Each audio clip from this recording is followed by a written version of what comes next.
Saris December 21 Samantha గారిచే గొప్ప ప్రారంభం. ప్రతి 10,000 రూపాయల కొనుగోలుపై ఒక గోల్డ్ కాయిన్ ఉచితం. శ్రీకాంత్ గారిని పక్కన పెట్టి మీరు ఇప్పుడు దాకా యాక్ట్ చేసిన హీరోలు ఉంటారు కదా సార్, మీరు వాళ్ళకి పక్కన రోల్స్ చేసి ఉంటారు, లేదా ఆ సినిమాల్లో మంచి పాత్ర చేసి ఉంటారు. మీకు నచ్చిన అంటే కంఫర్ట్గా ఉండే హీరో ఎవరు? శ్రీకాంత్ గారిని పక్కన పెట్టండి, ఎందుకంటే మీరు శ్రీకాంత్ గారి పేరు ఖచ్చితంగా చెప్తారు కాబట్టి శ్రీకాంత్ గారి పేరు పక్కన పెట్టి చెప్పండి. ఇప్పుడు దాకా మీరు చేసిన హీరోల్లో మీకు చాలా కంఫర్ట్ అనిపించే హీరో? జగపతి బాబు గారు. ఎందుకు? హీరోలో ఉన్నాడు. నాకు ఇష్టమైన జగపతి రాజేంద్ర ప్రసాద్ గారు అబ్బాయి. ఫస్ట్ కెరీర్ స్టార్టింగ్లో కూడా మేము ఇద్దరు హీరోలుగా చేసాం సినిమా. అప్పుడు ఎలా ఉన్నాడు, ఇప్పటికే అలాగే ఉంటాడు. చాలా కంఫర్ట్గా ఉంటాడు అందరితోనూ. అసలు ఎచ్చులు ఉండవు, ఉండవు. ఆవకాయ అన్నం కలిపేసి ఇంట్లో అందరికీ పెడతాడు. ఇంచక్క ఇలాంటి చిన్న చిన్నవి ఉంటాయి, అవి జగపతి బాబు దగ్గర నేర్చుకోవచ్చు. మనిషి బంగారం జగపతి బాబు. ఆయన మధ్యలో ఫైనాన్షియల్గా చాలా స్ట్రగుల్ అయ్యారు సార్, బట్ ఆయన ఇచ్చిన కంబ్యాక్ అదిరిపోయింది. పూరి జగన్నాథ్ వీళ్ళిద్దరూ ఇచ్చిన కంబ్యాక్లు మామూలుగా లేవు. అవును. మీరు టచ్లో ఉన్నారా ఆ సమయంలో జగపతి గారితో? ఇప్పుడే ఫోన్ చేయటం ఏదైనా అవసరం పుట్టుగా మనం ఎవరిని డిస్టర్బ్ చేస్తాం. ఇండస్ట్రీలో కాంబినేషన్ ఉంటే యాక్ట్ చేయటం, లేదంటే ఏదైనా పని ఉంటే ఏదైనా అవసరం ఉంటే ఫోన్ చేయటం తప్పితే రెగ్యులర్గా అంటే శ్రీకాంత్ నేను, వర్ణి నేను, అలీ నేను, ఇలా బ్యాచ్ ఉంటుంది అంతే. అండ్ ఇందాక శ్రీకాంత్ గారిని ఎందుకు పక్కన పెట్టమన్నానంటే, అదేం స్నేహం సార్, బావా అది బ్లడ్ రిలేషన్ మించిపోయింది మీది. ఏంది ఆ స్నేహం? ఏంది? ఎలా అంత బాగా ఎలా ఇష్టం, ఒకళ్ళ వాళ్ళంటే ఇష్టం. మా ఇద్దరికి బిజినెస్ లేవు, ఎప్పుడు మా ఇద్దరికి బిజినెస్ లేవు. అవును, మా ఇద్దరి మధ్యన కూడా పెట్రోల్ షోలు పెట్టేశారు ఇప్పుడు చాలాసార్లు. మీ ఇద్దరు పట్టించుకోలేదు అంతే, కాబట్టి ఇంతకాలం ఉన్నాం. నాకు ఇంకోసారి చెప్తున్నా, శ్రీకాంత్ ఒక్కడే ఫ్రెండ్ కాదు. వాళ్ళ ఇంట్లో శ్రీకాంత్ అత్తయ్య కానీ, మావయ్య కానీ, శ్రీకాంత్ మదర్ కానీ, శ్రీకాంత్ బ్రదర్ కానీ అందరూ క్లోజ్. దానివల్ల ఎక్కువ మీ ఇద్దరి మధ్య మర్చిపోలేని ఒక ఇన్సిడెంట్ ఏదన్నా కావాలి? కొన్ని వందలు ఉన్నాయి, కొన్ని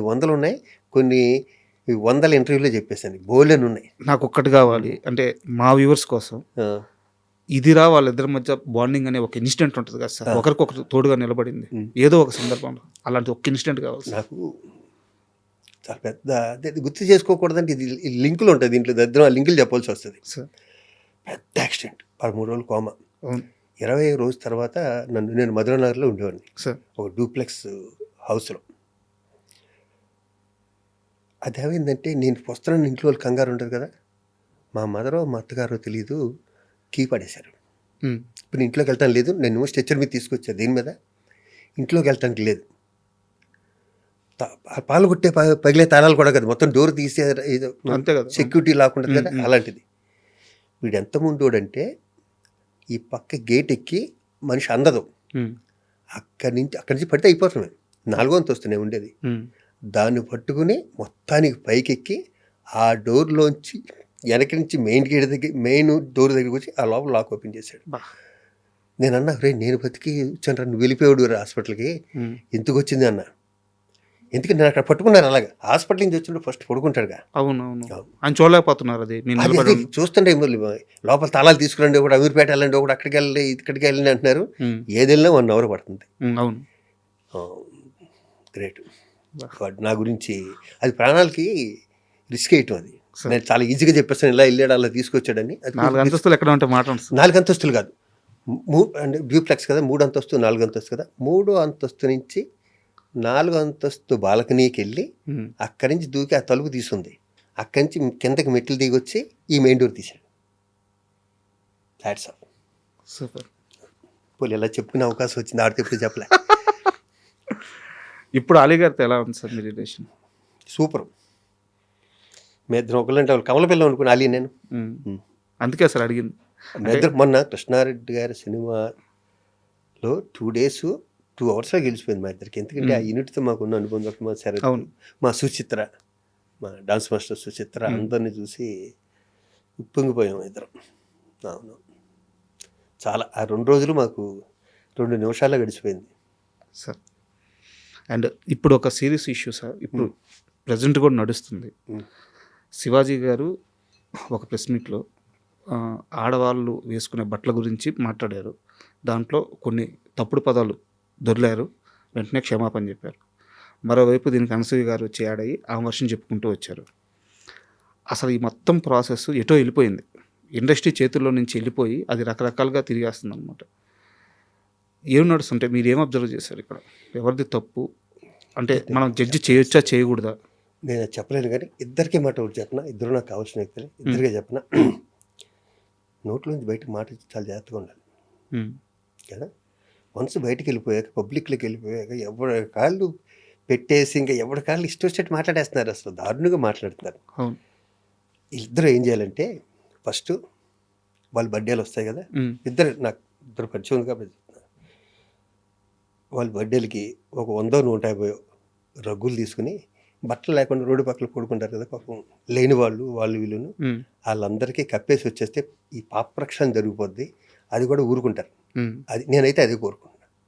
నాకు ఇప్పుడు వచ్చిన ఐడియా ఏంటంటే, ఓల్డ్ సిటీ నుంచి ఇక్కడ దాకా ఇద్దరు ఫైనాన్షియల్గా వెల్ సెటిల్ కదా, ఇద్దరూ మంచోళ్ళే. అంతే, వెళ్ళి హ్యాపీగా ఎవరైతే బట్టలు లేకుండా రోడ్డు పక్కన పడుకున్నారో వాళ్ళందరికీ ఆ బర్త్డేలు లేకపోతే పిల్లల బర్త్డేలు వస్తే నన్ను కూడా రమ్మంటే నేను వస్తాను. నేను ఒక 50 రగ్గులు నేను కూడా స్పాన్సర్ చేసి వాళ్ళతో కూడా నేను కూడా కప్పొస్తాను. నా బర్త్డేలకు ఎప్పుడు నేను చేసే పని అది. ఈ క్యాన్సర్ హాస్పిటల్ ఉంది కదా, అక్కడ అందరికీ నేను బట్టలు పెడతాను, అందరికీ భోజనం పెడతాను. అది శివాజీ రాజా గారిని ఫైనాన్షియల్గా కాపాడింది బుల్లితెర, వెండితెర, లేకుంటే ముందు జాగ్రత్తగా కొనిపెట్టుకున్న ఆస్తుల? మూడును. ఒకటి చెప్పాలి. మూడు నిజంగా చెప్పనా, నేను బుల్లితెరలో చేసిన తక్కువే. నన్ను కాపాడింది నిజంగా చెప్పాలి అంటే, ఒకటే చెప్పాలంటే, నన్ను కాపాడింది వ్యవసాయం. నాకు వ్యవసాయం అంటే ప్రాణం, పిచ్చి. అది 100 గజాల 200 గజాల ఎంత అన్నది నాకు అనవసరం, ఫస్ట్ అక్కడ మొక్కలేసేయాలి. టమోటా వచ్చింది అనగా అర్ధరాత్రి 12 గంటలకు వెళ్ళి లైట్ వేసి చూసే మూర్ఖపు వ్యవసాయదారుల్లో నేను ఒకడిని. నేను మణికొండ సెంటర్లో వ్యవసాయం చేశాను, చాలాసార్లు చెప్పాను. ఆ వ్యవసాయం అంటే ఇష్టం వల్ల ఆ మొయినాబాదు లేకపోతే ఆ శంకరపల్లిలోను ఎక్కడో ఒక్కొక్క ఎకరం 2 ఎకరాలు కొనుక్కోవటం, దాంట్లో వ్యవసాయం చేసుకోవడం రావటం, అది కొనదానికి 10 ఇంతలు అవ్వటం, అలా ఫైనాన్షియల్గా సెట్. నాకు వ్యవసాయం అన్నది నన్ను కాపాడింది. ముందు మీరు దాన్ని డబ్బుగా ఆస్తిగా చూడలేదు? ఇప్పటికీ చూడను. ఇప్పటికీ కంటైనర్ ఫామ్ స్టే పెట్టినా కూడా నా వ్యవసాయం నాది ఇంకో దాంట్లో చేసుకుంటాను చెప్తే ఇప్పటికీ డబ్బులు ఇస్తాను. అది మా అబ్బాయి మా అమ్మాయి ఎలాగో నాకు 3వ బిడ్డ ఆ పొలం. నేను మామూలుగా అదే చెప్తాను, మీరు ఎంత కష్టంలో పడండిరా, పొలాలు మాత్రం అమ్మకండి. అది ఒక కాన్ఫిడెన్స్ ఇస్తుంది మనకి. పొలం అన్నది అసలు మన పొలంలో పండిన పంట, మన మట్టి, మన పురుగు, మన పేడ, మన పండు, ఇది మనది. అది 100 గజాలైనా కూడా ఆ తృప్తి నాకుంది. ఆ తృప్తి.